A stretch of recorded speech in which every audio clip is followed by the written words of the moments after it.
El conde Saint-Germain fue una figura misteriosa y enigmática del siglo XVIII. Era conocido por su incomparable entendimiento de la ciencia, la filosofía y las artes, así como por su supuesta inmortalidad. Fue diplomático, músico, escritor y mago, y su leyenda ha inspirado innumerables historias y mitos. Los orígenes y la vida temprana del conde Saint-Germain siguen siendo un misterio. Según algunas fuentes, nació a finales del siglo XVII, posiblemente en Italia o Portugal, y era de ascendencia noble. Otros afirman que fue el hijo ilegítimo del príncipe de Transilvania o incluso una reencarnación de la figura bíblica de Melquisedec. Independientemente de sus verdaderos orígenes, Saint-Germain fue conocido por su excepcional educación e inteligencia. Hablaba con fluidez varios idiomas, incluidos francés, alemán, italiano y ruso, y estaba bien versado en ciencias, literatura y artes.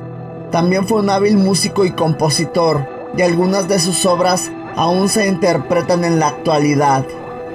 La carrera diplomática de Saint-Germain comenzó a principios del siglo XVIII, cuando fue designado como representante del príncipe de Hesse-Kassel ante la corte de Luis XV de Francia. Rápidamente se ganó una reputación como hábil negociador y mediador, y participó en varias misiones diplomáticas importantes en toda Europa. Sin embargo, fue la supuesta inmortalidad de Saint-Germain lo que realmente lo diferenció de sus contemporáneos. Según numerosos relatos, afirmó haber vivido durante siglos y poseer el secreto de la eterna juventud. Se decía que había curado enfermedades y lesiones que se consideraban incurables y que tenía conocimientos de ciencia y tecnologías avanzadas muy por delante de su tiempo.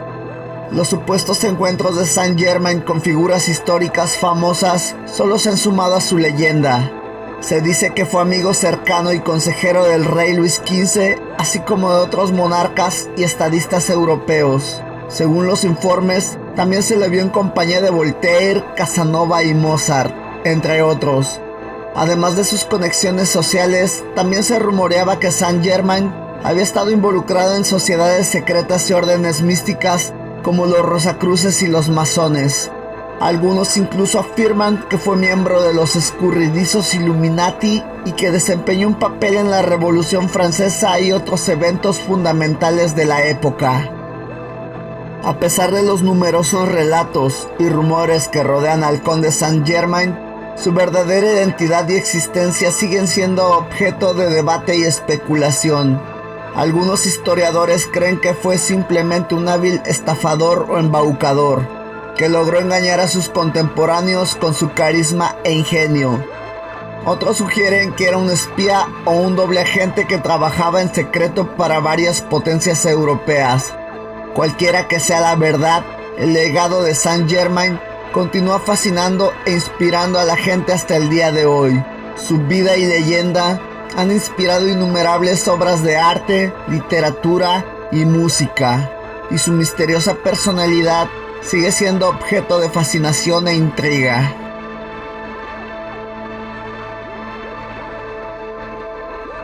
Nicolas Flamel nació en el año 1330 en Pontoise, Francia. Desde joven pasó a ser aprendiz de escribano, oficio que le permitió acceder a una amplia variedad de textos, privilegio por entonces reservado principalmente para los más económicamente pudientes, es decir, miembros de la nobleza casi siempre, y la clerecía. Desde la temprana Edad Media hasta los albores del siglo XIII, los monjes eran los encargados de preservar el conocimiento escrito. Aislados en los monasterios, los escribanos religiosos se encargaban de transcribir las obras que la Iglesia consideraba indispensables. Pero en el siglo XIV, el auge de la universidad en Europa provocó que el oficio de la escribanía se trasladara de los claustros monarcales a las principales ciudades del continente. Así, en París, considerado el centro universitario más grande del momento, la profesión del escribano laico floreció. En el ejercicio de este oficio, Nicolas Flamel descubrió su inclinación por las ciencias y la cultura. Testimonio de estos intereses es el juramento que el copista prestó frente a las autoridades universitarias de París hacia el año 1368 para convertirse en miembro del gremio de los libreros oficiales de la ciudad.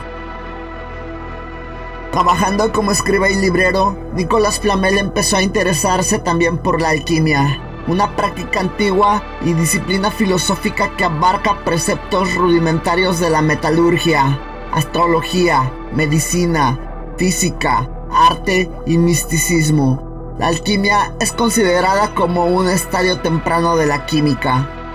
Los alquimistas creían que todas las cosas estaban hechas con diferentes porciones de los mismos 4 elementos: agua, tierra, aire y fuego. Por lo tanto, a los ojos de un alquimista, si se alteraban las proporciones constitutivas de un material, era posible obtener otro. El reto más duro era convertir el plomo en oro. Se piensa que la alquimia permitía purificar materiales para revelarlos en su forma más excelsa, pero las enseñanzas de autores como Hermes Trismegisto dejan entrever que las operaciones alquímicas podrían suponer procesos espirituales para purificar el alma, que transformaciones físicas literales. Según la leyenda, hacia 1355, Nicolas Flamel se hizo con un grimorio, es decir, un libro con conocimientos sobre magia alquímica, cifrado en un extraño lenguaje. Diferentes versiones sugieren que el copista pudo obtener este libro de un desconocido, que lo adquirió casualmente en una librería o que se lo dictó un ángel en sus sueños. El lenguaje del libro parecía provenir de una cultura arcaica. Amparado en esta suposición, Flamel viajó a España, en donde, para aquel entonces, debido a la influencia musulmana, era posible encontrar a los mejores traductores de lenguas del mundo antiguo. Finalmente, ayudado por un rabino judío de avanzada edad, Flamel descubrió que la obra era el Ech Masareb, o sobre los fuegos purificadores, y que se trataba de un tratado alquímico cabalístico, que tenía como autor al Abraham bíblico. El rabino le enseñó a Flamel el idioma del libro, por lo que invirtió 21 años en estudiar el texto. Se ha dicho que durante este episodio, Nicolas Flamel logró desarrollar la piedra filosofal, una pequeña roca que, según se especula, constituye el ingrediente fundamental para crear el elixir de la vida eterna, y que además funciona para transformar los metales comunes en oro. Flamel regresó a París en 1382, siendo ya poseedor de una modesta fortuna. Como origen del patrimonio económico de Flamel era desconocido, se empezó a correr el rumor de que había encontrado la forma de convertir el plomo en oro.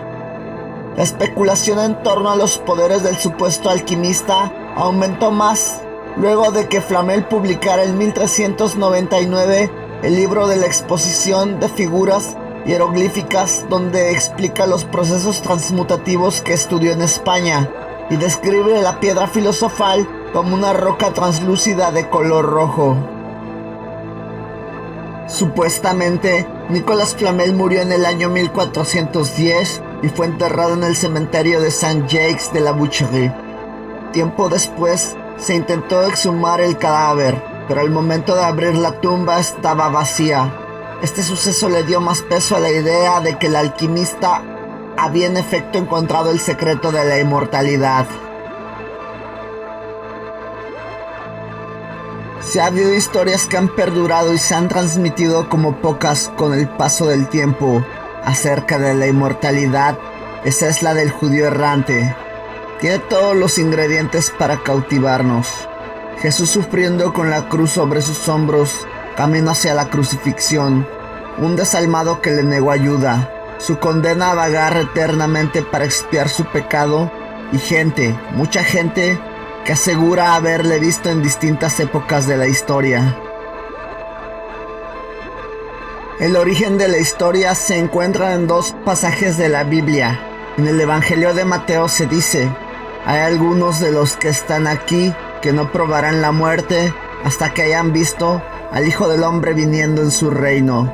Y en el Evangelio de Juan se menciona que durante el suplicio de Jesús, algunos le negaron la ayuda, despreciándole incluso. En el año 1223, un cronista afirma que el emperador Federico II escuchó decir de unos peregrinos que en Armenia había un judío condenado a ser errante para siempre. El historiador inglés Roger de Woudenberg asegura en una crónica de 1228 que el arzobispo de Armenia le entrevistó confesándole haber sido en tiempos remotos servidor de Poncio Pilato. Poco después, el benedicto inglés Mateo de París escribió la misma historia en su crónica Majora, la primera versión de la leyenda, poniendo nombre al protagonista y asegurando que se encontraba arrepentido. Cartáfilo, una especie de guardia o policía de la puerta del pretorio de Poncio Pilatos, que debía encargarse de ejecutar la sentencia de muerte de Jesús, cuando cayó en su camino al Gólgota, lo golpeó y se burló de él. Jesús, mirándole a los ojos, le advirtió que él caminaría a la crucifixión, pero que Cartáfilo caminaría sin descanso hasta el día del juicio final. La profecía le maldijo a sufrir una enfermedad y la angustia de la muerte cada 100 años, pero luego sanarse, rejuvenecerse hasta los 30 años, la misma edad de Cristo cuando murió. Posteriormente se describen otros relatos cambiando el nombre del errante: Batadeus, Juan Espera en Dios, Larry el Caminante, Samuel Belibet. Y a partir del siglo XVI se vincula el personaje con un judío. La explicación de este mensaje antisemita la encontramos en el hecho de que los judíos fueron acusados de todos los males y epidemias sufridas en el siglo XIV, y el término errante los relacionaba con el hecho de que los judíos debían cambiarse de país. Las apariciones se sucedieron por toda Europa y fuera de ella, y la más impactante fue la ocurrida en Hamburgo en 1542, tal como describe el obispo de Schleswig, Paul von Eitzen, al dar crédito a la aparición de Asjabero, nombre del judío errante, que ante centenares de personas explicó detalles sobre los sufrimientos de Jesús y aseguró haberle visto.